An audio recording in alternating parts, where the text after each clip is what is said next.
Hola, hola, bienvenidos a Centinela de los últimos tiempos. Puse una velita porque estoy haciendo videos en la noche. Segundo video que hago en la noche, nunca lo había hecho antes en la noche, porque estoy con poco tiempo, estoy con mucho trabajo y cuando no llueve, porque aquí llueve mucho, pero cuando no llueve, aprovecho de trabajar muchísimo y termino agotado y ahora me di hoy el espacio en la noche para poder hablar con ustedes y pongo este incienso. Y me acuerdo con el incienso nos recuerda a ese humo que salía en los sacrificios antiguos, cuando el hombre miraba todos estos fenómenos que ahora los vemos con la ciencia, un tornado, un terremoto, un rayo, la sequía, el diluvio, las enfermedades, todo era terrible. Entonces estábamos, todavía seguimos en este valle de lágrimas, producto de una implosión de nuestros primeros padres, una implosión formidable de su ser, de sus dos seres, de la mujer y del hombre, de Adán y Eva. ¿Qué fue aquello tan portentoso que determinó que llegáramos a esta realidad que le llamamos en la oración a la Virgen este valle de lágrimas? Nosotros, los desterrados hijos de Eva, suspirando y gimiendo en este valle de lágrimas. Entonces, los antiguos, para aplacar a estos dioses, y siempre había un dios que era como estaban varios dioses, pero siempre había como el super dios, que lo que hacían, cogían algo que de valor, ahí viene el nombre sacrificio, algo de valor, un vacuno o un cordero, y lo inmolaban a ese dios, para aplacar, para estar en buena onda, como diríamos ahora. Entonces, eso continuó en todos los pueblos antiguos. Es algo natural. Y ahí está el padre Abraham, el padre de la fe, que sale en la Biblia, el padre Abraham. Yo recuerdo cuando leí, era joven, pero me impactó el libro Temor y Temblor de Soren Kierkegaard. Estupendo el libro, estupendo. Aunque él es protestante, no entiende la dimensión como la puede entender un, ah, un Ratzinger, por ejemplo, un teólogo, filósofo profundo. Y claro, Abraham le ofrecía a Dios, a Yahvé, pero todavía no se revelaba, pues se reveló a Moisés como Yahvé, yo soy el que soy. Le ofrecía animales y en un momento determinado, recuerden la historia de Abraham, que él quiso tener un hijo y el hijo no llegaba y el hijo no llegaba y el hijo no llegaba y finalmente su esposa estaba ya vieja y él estaba viejo y Dios le envía un mensajero y le dice, tú vas a ser padre de muchas naciones. Y se rieron de eso, lo encontraron cómico. ¿Cómo voy a ser padre? Tendría, no sé, 70 años y ella 60 y tanto, y se produjo el milagro. Y nació Isaac.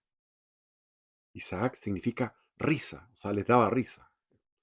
Y nació Isaac, el hijo prometido, el único hijo de ese matrimonio, y, y Dios le pide, sacrifícalo, dale muerte. Y subieron al monte, creo que el monte Moriat, ya me olvidé el nombre. Y el niño, el jovencito, quizás 13 años, no tengo idea qué edad tendría, iba con la leña en la espalda, subiendo el monte. Y el niño preguntó, ¿y dónde está el cordero? ¿Dónde está el cordero?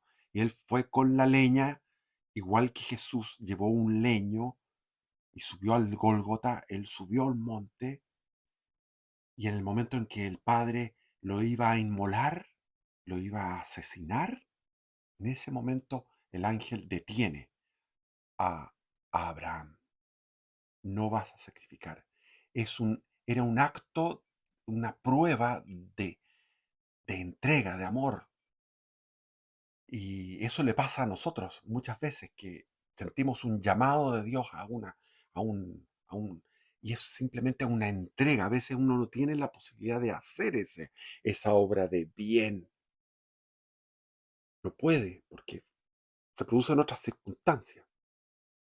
Cuando yo era joven, Dios me llamó como a Abraham, sabiendo mi futuro, cómo iba a ser mi vida, un desastre, espantoso, un desastre total.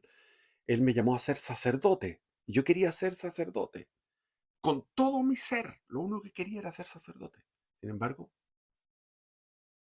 es como lo que le pasó a Abraham. Vas a sacrificar a tu hijo. Tú vas a entregar toda tu vida. Pero no, finalmente viene un ángel que detiene el cuchillo y no se produce ese sacrificio. Y ese sacrificio se dio finalmente en Cristo. Y uno dice, bueno, nos pensamos en Cristo, el sacrificio atroz.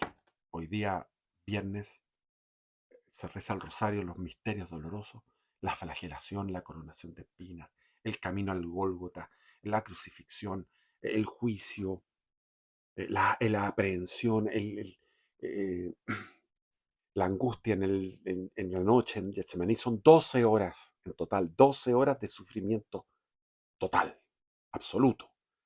Tanto así que los que estudian el sudario de Turín dicen que ese sudario no puede ser de un ser humano prácticamente, porque tiene vestigios de más de 100 azotes, como son los azotes que se ven en la película de Mel Gibson. O sea, que fue más que eso. La coronación de espinas no era un cinto, sino que era un casco de espinas, de unas espinas largas que se penetraban aquí en la parte de la sien, en la nuca, se fue mortificando, etcétera. Bueno, ¿para qué vamos a hablar de todo? Pero está también el dolor del padre que entrega al hijo. O sea, el acto de amor del padre que entrega al hijo, de Dios Padre.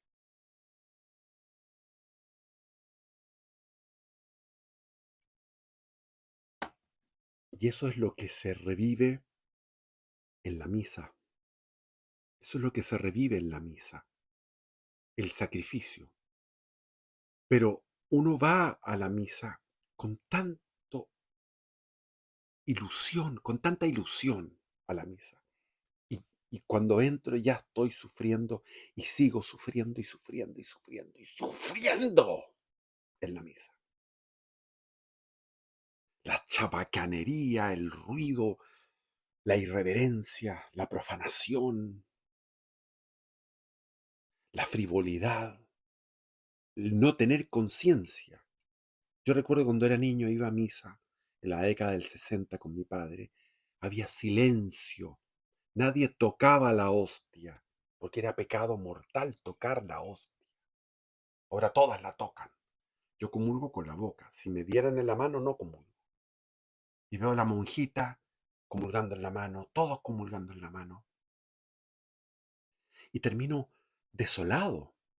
Entonces vi en internet un canal que es de la Fraternidad San Pío X, y hay un monje que habla ahí sobre que uno puede eximirse de cumplir el mandamiento de la iglesia, el mandamiento de los 10 mandamientos. Santificarás mi día, el día de Dios, que era los sábados para los judíos. Para nosotros es el domingo, cuando Jesús resucita, el día del sol, Dominus, el día del esplendor. Y ese día domingo uno va a la misa porque uno quiere cumplir con el mandamiento. Pero el monje este nos dice, si tú te sientes mal, no vayas. Pero yo no puedo estar en en ese subjetivismo. Hay algo objetivo. Voy a la misa es un desastre, la misa es para llorar a gritos y sigo yendo a misa. Y si tengo que pagar el 1%, lo pago porque es lo que me exige la iglesia, pagar el 1%. Y si tengo que dar una limosna, doy una limosna en papel, en billete, no en moneda como algunos dan, porque nadie debiera dar ni una moneda a Dios. ni una moneda. Nadie es tan miserablemente pobre que tenga que solamente dar monedas. Siempre puede dar uno un billete de $1. En Chile son 1.000 pesos.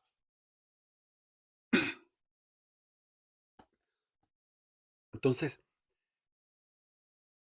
uno piensa todo lo que ha sido la historia de la iglesia, la última, sobre todo los últimos 60 años, y lee un libro como este, En las aguas turbias del Vaticano II, de la editorial colección Elí, Lama Sabactani. O sea, Dios mío, ¿por qué me has abandonado? El comienzo del Salmo 22. Después tengo este otro, que se parece también, 100 años de modernismo.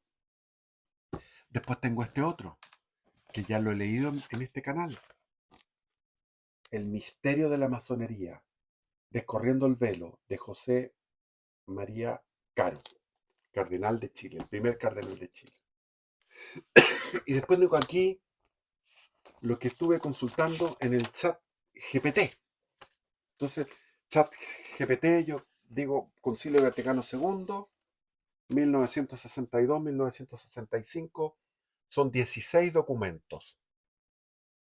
Son las, primero constituciones, después vienen los decretos y después vienen las declaraciones. Las constituciones son textos doctrinales y pastorales que abordan los temas centrales de la fe y de la estructura de la Iglesia. Son 2 constituciones dogmáticas de enseñanza doctrinal y 2 constituciones pastorales, orientación práctica. A todo esto yo no lo he leído, entonces tengo que leerlo en algún momento. No tengo el tiempo, pero lo voy a hacer.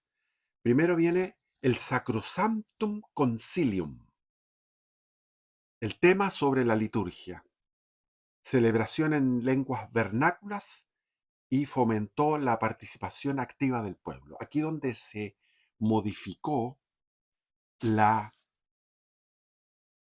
misa que se le llama tridentina, como que viniera del Concilio de Trento. Lo que hizo el Concilio de Trento fue estructurar o formular algo que ya venía desde mucho antes, desde el Papa Gregorio, de Gregorio Magno, y de ahí para atrás. Y cuando uno ve los textos de los padres de la Iglesia, del siglo I, del siglo II, del siglo III, se ve eh, elementos de liturgia que son exactamente iguales. O sea, es una liturgia, la liturgia que había en la iglesia venía del siglo I y en 1963, el 4 de diciembre, se dicta este Sacrosanctum Concilium sobre la liturgia y se inventa una liturgia de cara al pueblo, donde Dios no es lo central, donde Cristo no es el centro, sino que es un equilibrio entre el pueblo y Cristo, y donde se hizo con el asesoramiento de 6 anglicanos, pastores anglicanos, que se habían separado de la iglesia, producto de un adulterio. Eso es lo que es Inglaterra. En cambio, el Imperio Español se produjo producto de un matrimonio entre Isabel la Católica y Fernando de Aragón. Isabel de Castilla, Fernando de Aragón se unieron y formaron España, y de ahí se formó la hispanidad y el imperio español, el Sacro Imperio Español. Hay que entender que Cristo tenía 12 apóstoles, y de los 12 apóstoles había 3 que eran los favoritos de Cristo: Pedro, Juan y Santiago.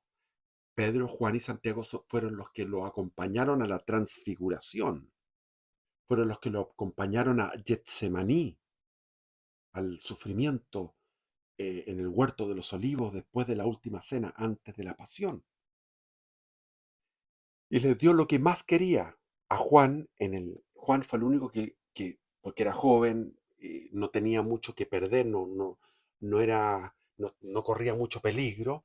Juan acompañó a María y a María Magdalena y otras mujeres a la crucifixión. Y estando en la crucifixión, Jesús le dice: mujer, he aquí a tu hijo. Hijo, he aquí a tu madre. Eso tiene que haberlo hecho con mucho esfuerzo, porque para poder hablar, habló 7 cosas, 7 gritos, era dificilísimo, porque tenía que mover en la muñeca, tenía los clavos, al moverse tenía que incorporarse para tragar aire y poder decir eso. Entonces lo más importante se lo dio a Juan, que era su madre, y después a Pedro, otra cosa más importante, la iglesia. A ti te doy, tú eres Pedro, y sobre esta roca, sobre ti construiré mi iglesia. Y a Santiago, a San Jacobo, a Santiago el mayor, ¿qué le dio? Le dio Hispania, le dio Hispania. Entonces, tenemos un origen divino. Hispania es el reino número 1 en el reino de los cielos. Hispania. Todos estos países que forman la Hispania vamos a resucitar de una forma gloriosa. Por eso es que está el hebreo, está el griego, con los que se escribió la Biblia, está el latín, que fue el idioma de la iglesia hasta el fin de los tiempos, el latín, y está el español.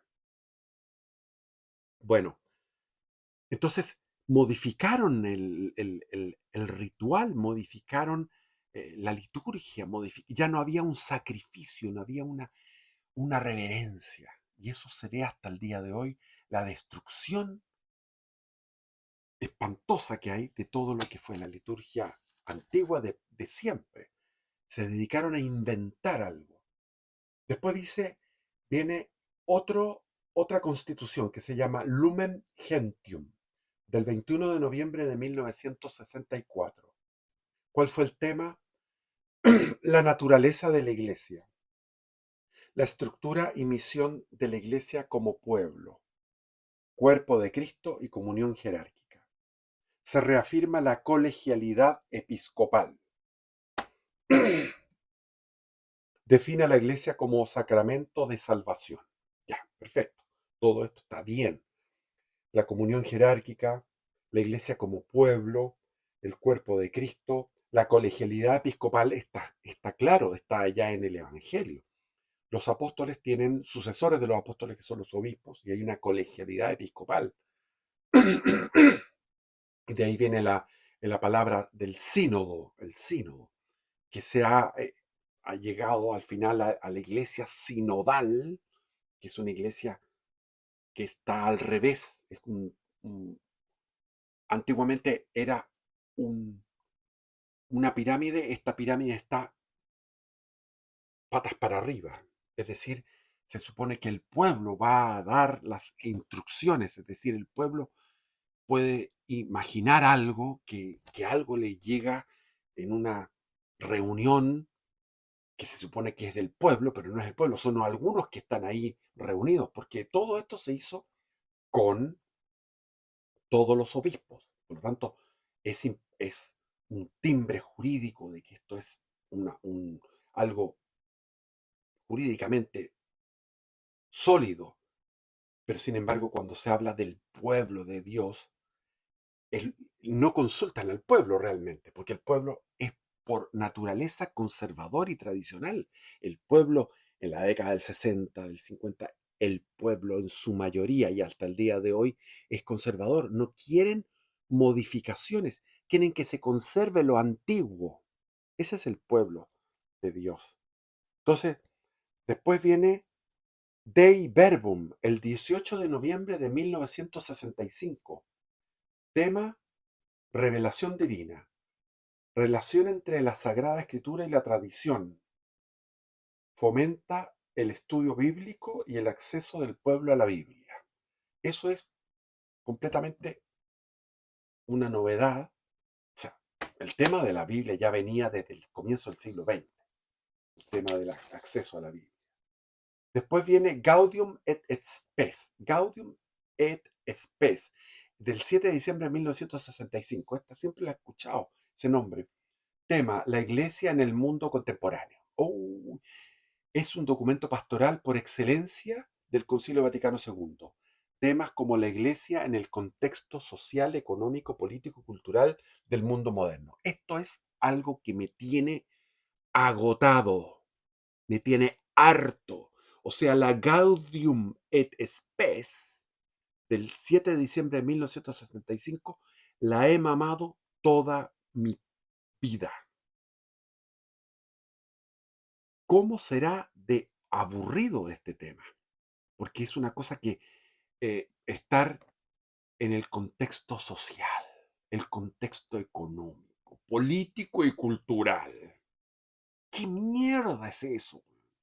¿Qué porquería cabreadora? Porque de ahí han surgido muchísimas tendencias. Y después vienen, esas son las cuatro constituciones. Después vienen los decretos. Los decretos son la aplicación práctica de las constituciones. Se consideran normativos y prácticos. Y de ahí vienen un montón de cosas que yo no quiero seguir leyendo. Los decretos. Y después vienen las declaraciones. Pero ahí están las cuatro constituciones.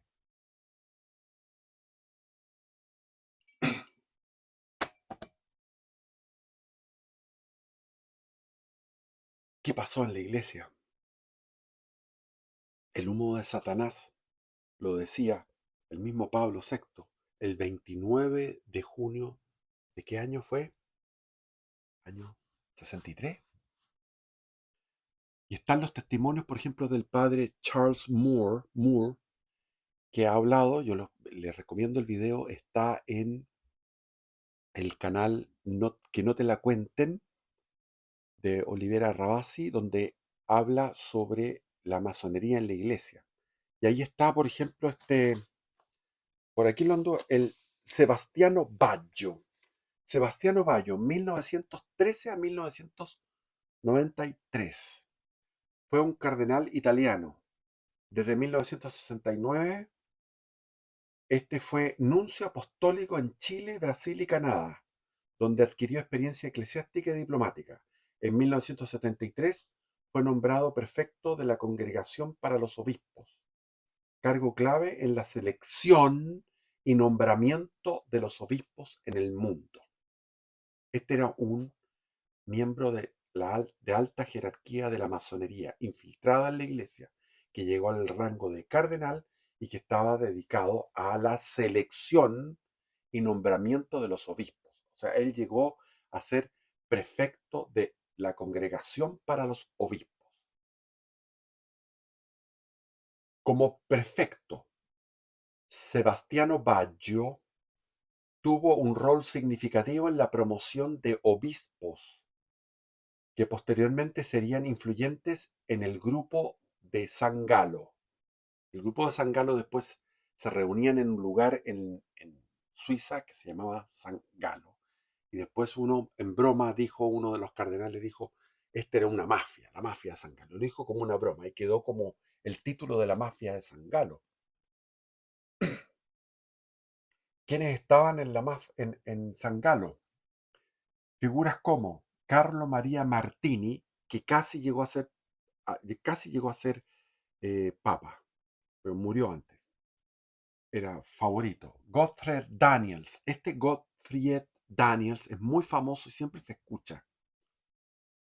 Achille Silvestrini, y estaba también el arzobispo de Buenos Aires, Jorge Mario Bergoglio. Gottfried, bueno, etc. De 1990 al año 2000 se discutían temas como la colegialidad episcopal, la reforma de la curia, la modernización de la iglesia. Martini llegó a ser arzobispo de Milán, Daniels arzobispo de Bruselas, Silvestrini diplomático de la curia. Walter Kasper era un teólogo, defensor del diálogo ecuménico y de una iglesia más inclusiva. Ahí está el tema de saltarse la comunión, o sea, dar posibilidad de comulgar a los divorciados y vueltos a casar, por ejemplo, bendecir parejas homosexuales, o por ejemplo, el tema, el tema ecuménico es fatal, porque que quieren incluir a los protestantes, pero los protestantes nunca van a reconocer, por ejemplo, algo fundamental, que es que en la hostia está presente Jesús Cristo mismo, con su sangre, alma y divinidad. Esa convicción, que no todos los católicos la tienen, está claro, porque ni siquiera hay educación doctrinal. En las prédicas dominicales se habla de buenismo, es algo espantoso, porque lo único que hacen es que tenemos que ser buenos. Eso es lo único que dicen. No hay formación doctrinal en las parroquias, en los sermones, en ningún momento. Y al mismo tiempo hay una pérdida de fe y una apostasía espantosa. Entonces este grupo estaba también esto de la iglesia inclusiva y la iglesia en diálogo ecuménico con los protestantes, que al final pierde la iglesia, porque los que tienen que venir a la iglesia son ellos, y nosotros tenemos el depósito de la fe y de la verdad, el depósito de Cristo. Cristo es la verdad y la vida, el camino. Entonces, promociona la colegialidad y descentralización del poder de la iglesia. Impulsan una visión más pastoral y menos doctrinal del papado. Cuando el Papa tiene que dar doctrina. El Papa de ahora ha desilusionado, porque claro, él se pone un pectoral, no sé cómo se llama, donde tiene unas reliquias, donde hay la reliquia del pectoral, me informé ahí que hay uno es un santo que murió víctima del comunismo, en el otro lado hay otro santo, una reliquia de otro santo que murió víctima de los liberales en la época de Napoleón. Entonces es un antiliberal y un anticomunista, y él se llama León XIV, y León XIV es como que volvió más atrás del Concilio Vaticano, porque parece que todo es del concilio. O sea, después de Juan XXIII, todos los demás han sido como, como que la iglesia empezó en el concilio. No, este viene, este tomó el nombre de León. ¿Y qué es? ¿Por la Renum Novarum? Pero si la Renum Novarum es de las tantas una de las tantas epístolas, o como que se llaman los, se me olvidó la palabra,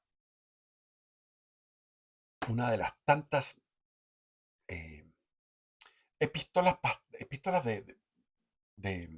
tiene un nombre, perdónenme que me haya equivocado con la palabra, pero León XIII habló sobre el matrimonio en un escrito, habló sobre Eucaristía, sobre eh, la importancia. Él fue el que dio la importancia de volver a Santo Tomás de Aquino. Entonces tiene una serie de, am, a ver si en el chat GPT, déjame ver si me resulta. ¿En qué puedo ayudarte? Sí, quiero que me digas los escritos, cómo se llaman esos escritos que dan los papas, y cuántos escritos dio León XIII en sus 25 años de papado. Aquí me va a decir.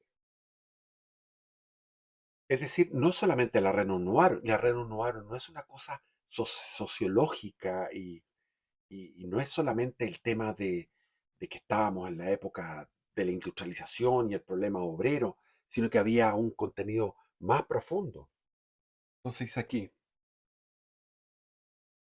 esto del chat GPT es tremendo, a mí me encanta. A ver si está respondiendo. Y, o sea, el papado de León XIII es tremendo. Entonces no es solamente la Rerum Novarum. Y el problema que tenemos ahora, él dijo que iba a ser una especie de encíclica. Ahora me vino la palabra. Encíclicas. Aquí dice entonces encíclica. No, no porque me lo dio el chat GPT. Encíclica. O sea, la encíclicas, cartas solemnes dirigidas por el Papa a los obispos y los fieles, tratando temas doctrinales, sociales y morales, cartas apostólicas, bulas. Acá están. 85 encíclicas. A ver, el Papa León XIII es conocido especialmente por su prolífica producción de encíclicas. Durante su pontificado de 25 años emitió 85 encíclicas. 85 encíclicas. Y hay una que, bueno, la más famosa, la Rerum Novarum, sobre la cuestión social, los derechos de los trabajadores, eso se dice, pero es más profunda. A Eterni Patris, sobre la restauración de la filosofía tomista. Providentissimus Deus, sobre el estudio de las Sagradas Escrituras. Y hay una, eh, Humanum Genum, que es sobre la masonería, la condena de la masonería, de León XIII. Entonces este León XIV tomó ese nombre, tomó una serie de cosas como de signos, símbolos, como de tradición, pero por otro lado habla del legado de Francisco. Cuando fue a su misa llegó y dijo: Francisco, siento el espíritu de Francisco que nos ve desde el cielo. O sea, está santificando a Francisco. Está santificando a Francisco. Y está hablando de la iglesia sinodal, cuando la iglesia sinodal puede ser un término bueno, pero que fue abusado de forma demencial, porque el pontificado de Francisco es algo demencial. En el hablándolo, este adjetivo como el más suave que podremos aplicar a Francisco, al pontificado de Francisco. Le podemos decir demencial como lo más suave. Hablemos de demente y nos quedamos ahí, para no ser más ofensivos. Pero ahora, con esa costumbre de canonizar automáticamente, como cuando los sacerdotes están siempre del cielo, o sea, todos se van al cielo. No hay un juicio, no hay un purgatorio. O sea, Francisco se fue directo al cielo. ¿Qué sabemos? Yo no soy quien para saber nada, pero no puedo ser tan patudo de decir al cielo. Entonces este gallo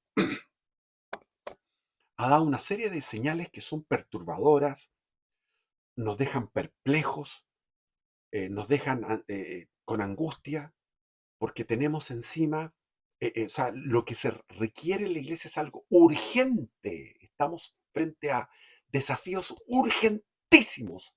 Tenemos que, si tú quieres cambiar el timón, volver a lo que era la iglesia de siempre, tienes que dar señales también. Entonces él está en una encrucijada, en esa encrucijada que yo no quisiera estar en esa encrucijada, pero él no está demostrando valor, porque está hablando de que quiere hacer una encíclica por el tema de la inteligencia artificial, del tema como la novedad de la época de ahora, del mundo virtual, de las redes sociales. Muy bien, pero el problema de ahora no es la inteligencia artificial ni las redes sociales. El problema de ahora es que estamos en el reinado del anticristo.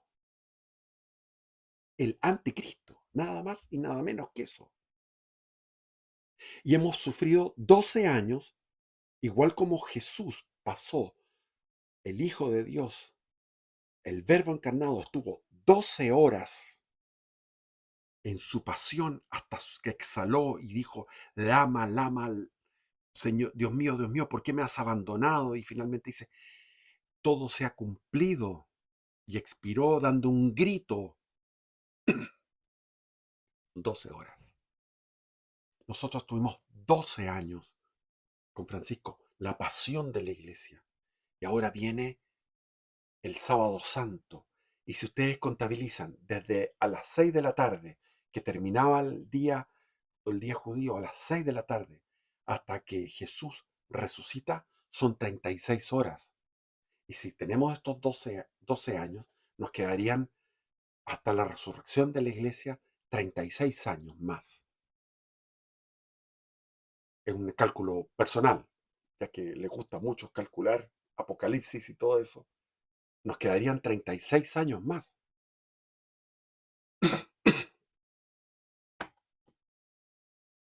Pero no hay un cambio. No ha mostrado, no ha dado señales de cambio. Existen problemas, sin duda. Lo de Alemania lo mantuvo Francisco, fue uno de los méritos de Francisco, mantener a esta sinodalidad alemana que quiere van por el cisma, son muy progres, siempre los alemanes han hecho pura huevada. A mí me avergüenza tener la mitad de mi genética alemana, me cargas. Yo soy orgulloso de la mitad de mi genética española, pero no la mitad alemana, me da vergüenza. Lutero, la guerra de los 30 años, la primera, la segunda guerra, olvídense. Y ahora el problema que tienen con la iglesia alemana. Después tiene el problema con la iglesia china, que fueron traicionados por Francisco y por el Parolín, este arzobispo, que pactaron de espaldas a los fieles con el poder del Partido Comunista Chino, y el Partido Comunista Chino pone las autoridades, los obispos son nombrados por el Partido Comunista Chino. ¿Qué es eso? Y hubo plata entre medio, eso es la plata de Judas, las 30 monedas de plata de Judas, la traición al cardenal Zen, con Z-E-N, el cardenal Zen, que fue a hablar con Francisco y quedó esperando, y no le dio audiencia, a un cardenal que era príncipe de la iglesia y un hombre santo, mártir, que había estado preso y todo eso, jefe de una iglesia perseguida. Entonces, cuando yo entiendo que este nuevo pontífice hable de Francisco por alguna cosa de- pero no debiera ser así, no debiera ser así, ni por tradición de que tenga que hablar bien, no hable nada por último, no hable nada. Él es agustino y como agustino tiene una espiritualidad a la cual ser fiel. Está en un momento difícil. Estamos en tiempos de reinado del anticristo. ¿Y por qué digo que es eso? Bueno, porque el anomos, la no norma, es lo que rige ahora. La no norma, el anomos. Vivimos sin normas en el mismo templo, porque todos hablan, todos no tienen, no hay ninguna norma, ninguno de los párrocos que yo he oído de estas misas Novus Ordo, no hay ninguno que ponga límites a sus fieles. Diga, oiga, por favor, desconecte los celulares. No hay normas en el colegio, en el Estado.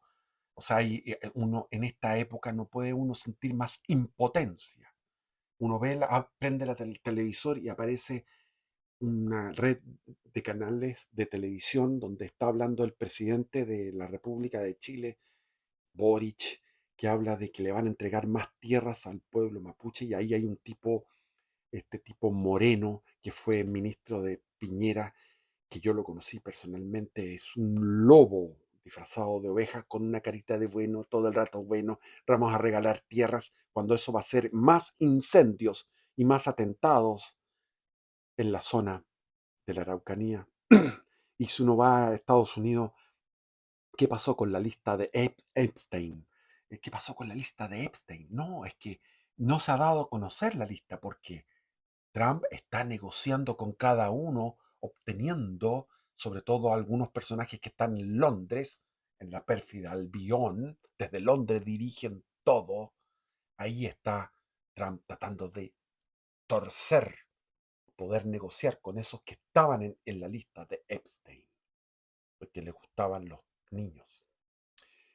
Y si uno va a Europa y ve que Hungría está preparándose para ocupar la zona de Transcarpiana, donde era un trozo de su nación, un trozo de territorio, perdón, un trozo de su territorio que fue quitado por Stalin, así que Stalin castigó a Hungría porque era aliada de Hitler, y Stalin castigó a Alemania cortándole todo lo que era la Prusia Oriental y la Silesia, y lo dejó con el río Oder, o sea, quedó apretado todo eso, murió Prusia, pero también quitó eso. Entonces Víctor Orbán está viendo cómo va a tomar ese territorio, y está trabajando como en una alianza con Putin, en Níger y en unos países africanos, y ahí están estos soldados sacando rodaje para esta ocupación cuando colapse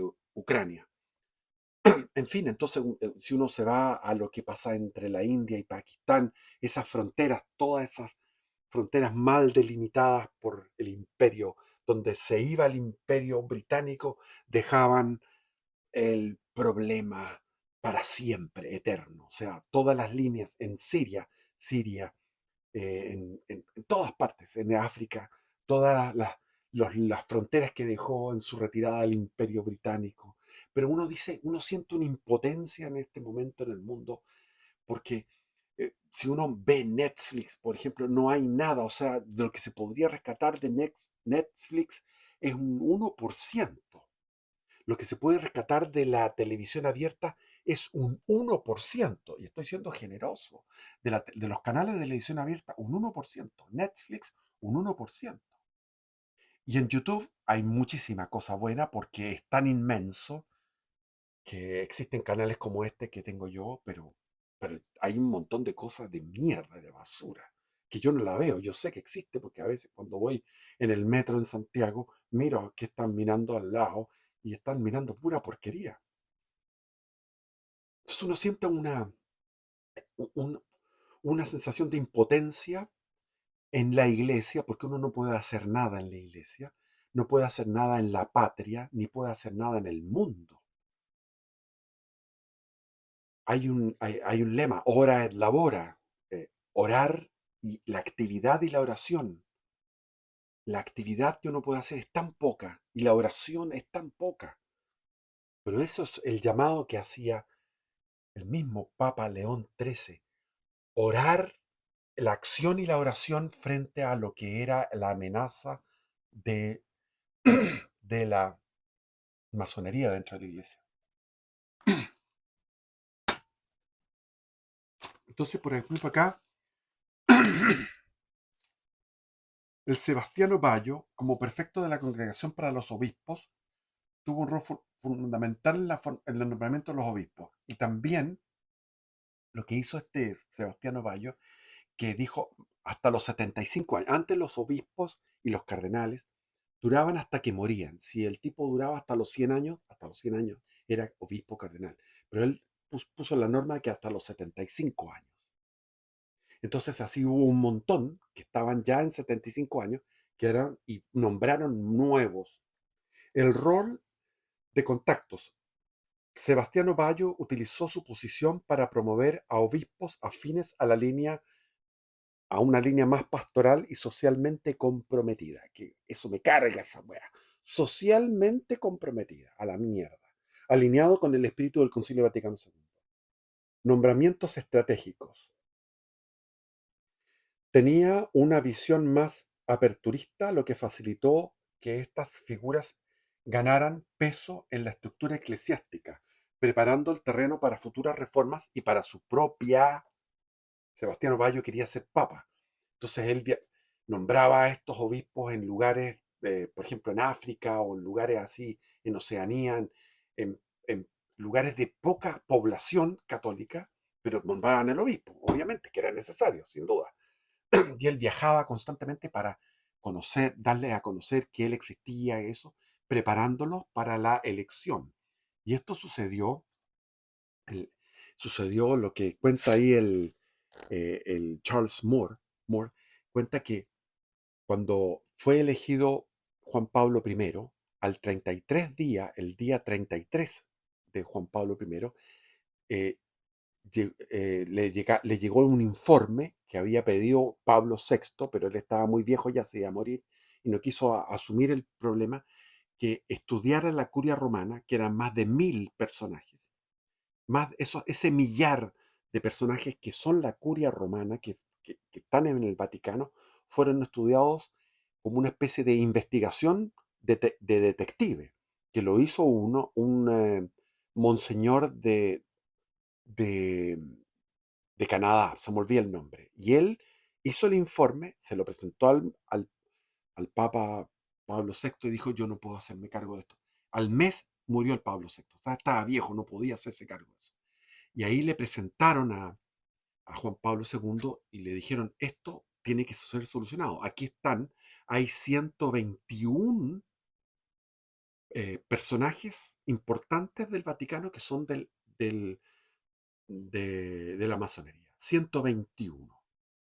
Y entre ellos estaba el número uno, que era Sebastiano Baggio. Entonces, llamó ese día 33 de su pontificado Juan Pablo I, que había sido arzobispo de Venecia, era un tipo bonachón, era un tipo bueno, santo, y llamó a este Sebastiano Baggio y Sebastiano Baggio le dijo, no tengo tiempo, no tengo tiempo, no quiero, no quiero, o sea, se corrió de lo que le... Pero al final le dijo, bueno, puedes venir a las 8. Se enojó y al final Juan Pablo I le dijo, puedes venir a las 8. Y llegó a las 8 de la noche y le dijo, tú tienes que salir, o no sé dónde lo iba a meter, porque lo iban a meter, qué sé yo, de arzobispo, no sé dónde, o sea, a una ciudad de por ahí, para que no pudiera causar daño. Ah, le ofreció, le ofreció ser arzobispo de Venecia, de donde él venía, porque él conocía a toda la gente. Él venía de Venecia, entonces conocía a todas las personas, entonces podía estar controlado este Sebastián Ovallo. Y Sebastián Ovallo le gritó, estuvieron 45 minutos discutiendo. Y después, 4 horas después, viene el infarto de Juan Pablo I y muere. Según Charles Moore, no sé cómo se pronuncia, no fue asesinado, sino que hay muchas maneras de matar a un hombre. Le- Él murió no con el, como dijeron después, con la imitación de Cristo en el pecho, que eso fue lo que yo supe, lo que leí por la prensa, porque yo estaba en esa época a cargo de las juventudes de la parroquia Santa María de las Condes y me comunicaba a mí el diácono, oye, nuevo papa, y yo era el humo blanco del barrio, y iba a tocar las campanas, era como una especie de sacristán de la parroquia en aquellos tiempos. Y, y no era así, o sea, contaron una historia de que estaba con la imitación de Cristo, lo que él murió con papeles en la mano, con el listado de estos 121 ovejas negras que estaban en el Vaticano. Y ahí murió.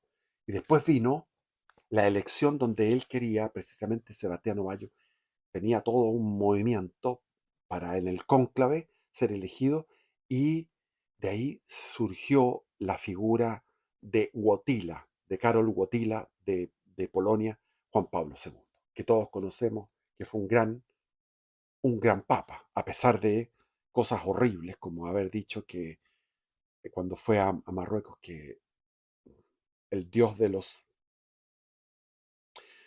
el dios de los musulmanes es el mismo dios que los católicos. Nosotros creemos en un Dios trinitario, ellos creen en un Dios lejano, que arbitrario, nuestro Dios es racional, no es arbitrario, nuestro Dios es amor, el Dios de ellos es un Dios indiferente, el cielo de ellos es un cielo completamente sensual, el cielo de nosotros es un cielo maravilloso, que muchos no saben lo que es, porque lo que dice San Pablo, nadie sabe ni ha visto, nadie puede imaginarse lo que Dios tiene preparado para los que le aman. Y también el hecho de haber besado el Corán, eso es algo monstruoso, porque el Corán lo que dice es que Cristo no es Dios, que Cristo no murió en la cruz. Eh, el Corán es insultante, es diabólico, y besar algo diabólico es algo monstruoso, lo que hizo Juan Pablo II. Y los encuentros en Asís, donde llamó a todas las religiones en un ecumenismo donde estaban desde las religiones animistas del Norteamérica, de los indios, de los indígenas americanos, los budistas, los hinduistas, los taoístas, todos se reunieron en Asís. Y por eso que Francisco tomó el nombre de Francisco de Asís, inspirado en los encuentros de Asís, no inspirado en el San Francisco de Asís, porque San Francisco de Asís fue donde el sultán, fue donde los musulmanes a convertirlos a la fe verdadera. arriesgó su vida. El sultán le dijo, tú puedes, métete al fuego si tú crees que tu Dios es el verdadero. Y Francisco de Asís estaba dispuesto a meterse al fuego, porque a ese nivel de valor, de valentía. Pero Wojtyla se dedicó a viajar por el mundo y dejó a la curia con toda esta podredumbre. Después vino la reforma del código canónico, donde se quitó el tema de la condena a los que tienen doble militancia masónica y católica. Se quitó eso. Pero después vino Juan Pablo II y hizo una declaración de que no era compatible ser masón y ser católico. Pero, pero todo esto, este relajamiento, esto de ir de viaje, se supone a predicar el Evangelio. Yo no lo entiendo porque, por ejemplo, Francisco gasta plata, se hace un sacrificio para ir a Singapur a hablar de que todas las religiones tienen algo en común, de racionalidad, de que pueden llegar uno a Dios. Entonces, los que defienden a Francisco, al Papa Francisco, dicen, no, es que lo dijo como que era, que en todas las religiones hay una semilla de catolicismo y de racionalidad y de verdad. Bueno, y para decir eso vas a viajar, para decirles eso, para no decir nada, cobardes, tibios, masónicos, porque al final la masonería triunfó, ha triunfado. ¿Por qué? Porque ha habido muchísimas misas donde han ido los masones, están las fotos, ha ido masones, hay párrocos que han hecho misas por la masonería. Pero en la masonería, en las logias, dentro de los templos masónicos, no se hace misa. Porque el que está tragando a la iglesia son ellos, a través de infiltración sucesiva. Y ya no es infiltración ni siquiera como ser miembro de la masonería que estamos viendo de, de Baggio, del Sebastiano Baggio. Podemos ver el de Bugnini. Bugnini fue un hombre fundamental. Se meten en los puntos clave. ¿Qué es lo más importante para el demonio? La destrucción de la misa, la destrucción de la transubstanciación, la destrucción de la liturgia bimilenaria. O sea, el centro del catolicismo es la misa, es la transubstanciación, es el sacrificio. Ese es el centro. Como eso es lo que odiaba Lutero con su lenguaje vulgar. Y eso fue lo que hizo el luteranismo y después el calvinismo y el anglicanismo y todos los ismos protestantes. Destruir, quitar porque si tú quitas la misa, quitas también la jerarquía. Van en el sacerdocio, la sucesión apostólica en obispos y los sacerdotes son están íntimamente unidos a la misa y al perdón de los pecados, o sea, y a todos los sacramentos. Sí. Entonces, ¿qué es lo que se meten en lo más clave y estratégico? Que era la reforma a la liturgia. Y ahí estaba Bugnini, eh, Aníbale Bugnini, que lo tengo por acá. ¿Dónde está Aníbale Bugnini? Bueno, lo puedo consultar. Consúltalo al chat GPT. Aníbale Bugnini. Aníbale Bugnini, ¿qué es lo que hacía? Iba donde el Papa le decía, las comisiones dicen que esto está bien. Ah, qué bueno ya. Y después iba donde las comisiones y decía, el Papa dice que esto está bien. O sea, mentía en un lado y mentía en el otro. Y el propósito de él era destruir la misa antigua. Y lo hizo. Incorporó elementos de judíos, elementos protestantes. O sea, afeó la misa. Yo no digo que la misa no sea. La misa sigo yendo a ella. Es lo que tengo porque estoy en un pueblo cerca. Lo mejor, lo bueno que tiene Santiago es que en Santiago tú puedes ir lamentablemente, en el barrio alto están las mejores misas de esta esta iglesia de catacumba que es perseguida y secreta. O sea, no es secreta, ni perseguida de alguna forma, está perseguida, o sea, ha sido perseguida en el pontificado de Francisco, pero que ahora este papa tiene que asumir que hay miles de sacerdotes y jerarquías de la iglesia que han sido castigados por Francisco durante su pontificado. Él fue déspota, porque él decía, la iglesia está para todos, es inclusiva, entonces puede incluirlos a todos, a un musulmán, a lo que quieran. Vengan para acá todos, los grandes pecadores, vengan para acá, sin arrepentirse del pecado. Pero ustedes, los tradicionales, los que, aquellos que le criticaban eso, fueron despedidos, fueron quitados de su condición de sacerdocio o fueron removidos, etcétera. O sea, hay un listado de gente que ha sido castigada y este papa tiene que reincorporarlo porque han sido injustamente castigados, perseguidos, en una persecución dentro de la iglesia contra los fieles, contra un pequeño rebaño fiel que se mantuvo, que no quedó callado como otros miles que quedaron callados. Entonces, no es necesario ser, o sea, no es necesario estar en la masonería, porque ahora hay muchísimos que ya les da lo mismo, que son católicos, son masones, o son masones y son católicos, sino que es el lenguaje, es el símbolo, es la ideología masónica la que ha entrado en textos como el Fratelli Tutti, como el Laudato Si, como el Amores Letizia, etcétera. O sea, hay textos que son claramente luciferinos y claramente masónicos, que están ahí, que tienen que ser que tienen que ser criticados por este pontífice y por los cardenales. Hay que entender que más de 100 cardenales fueron ordenados por Francisco. ¿Y cuántos fueron ya en aquellos tiempos por el famoso, este que hemos nombrado, el Sebastiano Baggio? ¿Cuántos fueron?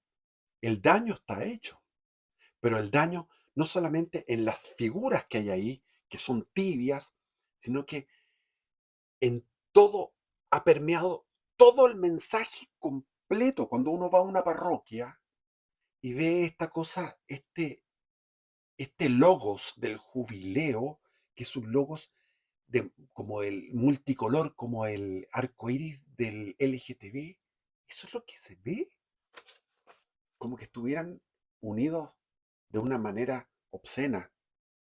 Eh, Todo es repugnante, de mal gusto, de donde se ve la mano masónica en todas partes. Si eso es así, no es que yo sea un, un paranoico. La iglesia se ha transformado en una repetidora de buenismo, es decir, el triunfo de esta tolerancia. Pero no se la tolerancia tiene un límite. Cuando es aquellos que están siguiendo a Cristo, esos son los perseguidos. Los cristianos de verdad, los católicos de verdad, esos son perseguidos. Entonces ahí tiene un listado. Y tiene también un problema económico porque la masonería se metió nada más y nada menos que a administrar el banco del Vaticano.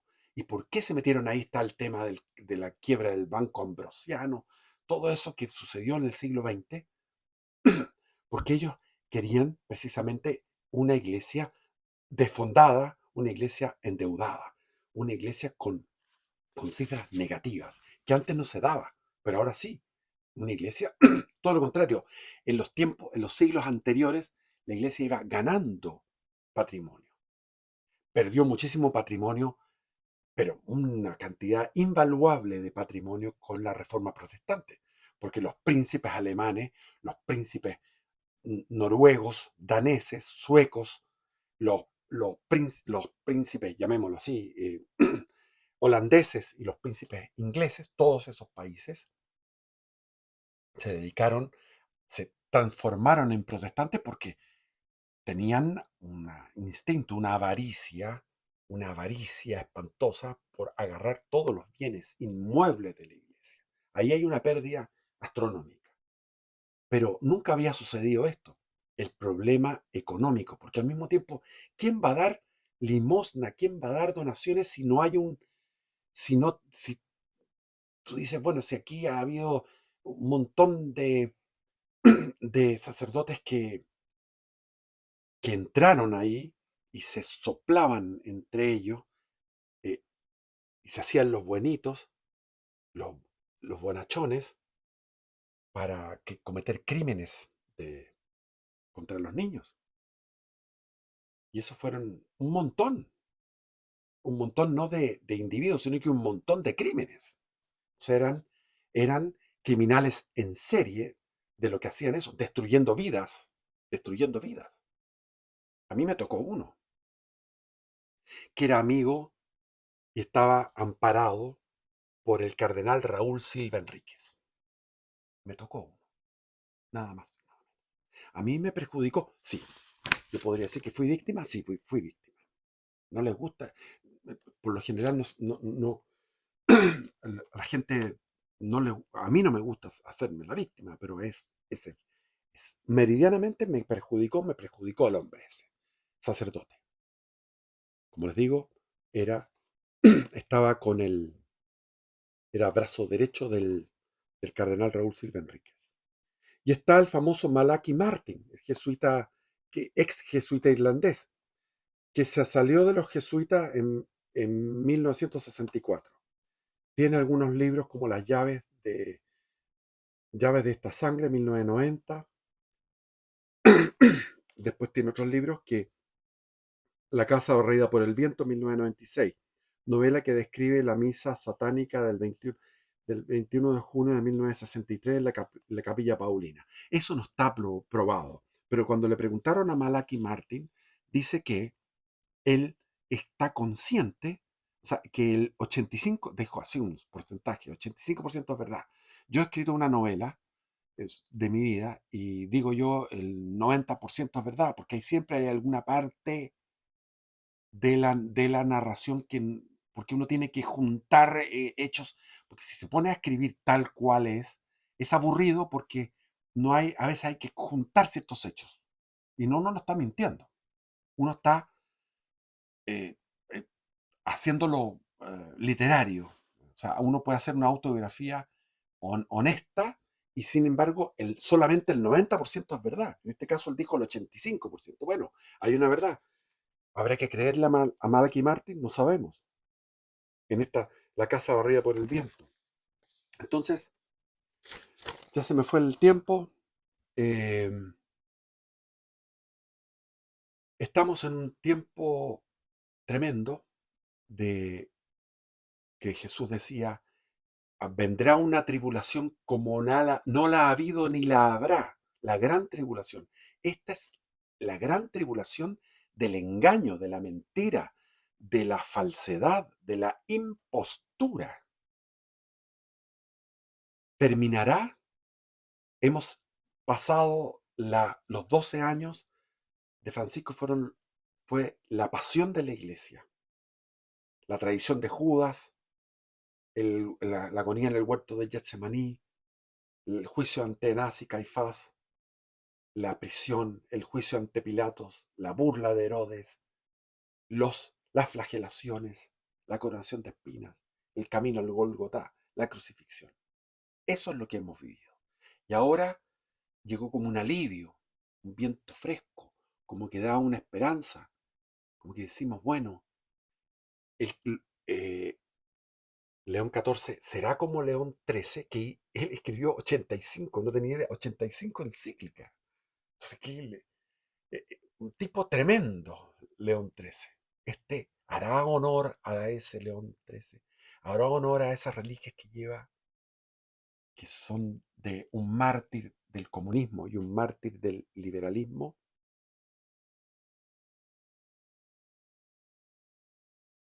Pero lo que veamos, según mi interpretación, si esos 12 años son de la pasión de la iglesia, tendríamos 36 años, como fueron 36 horas, hasta la resurrección.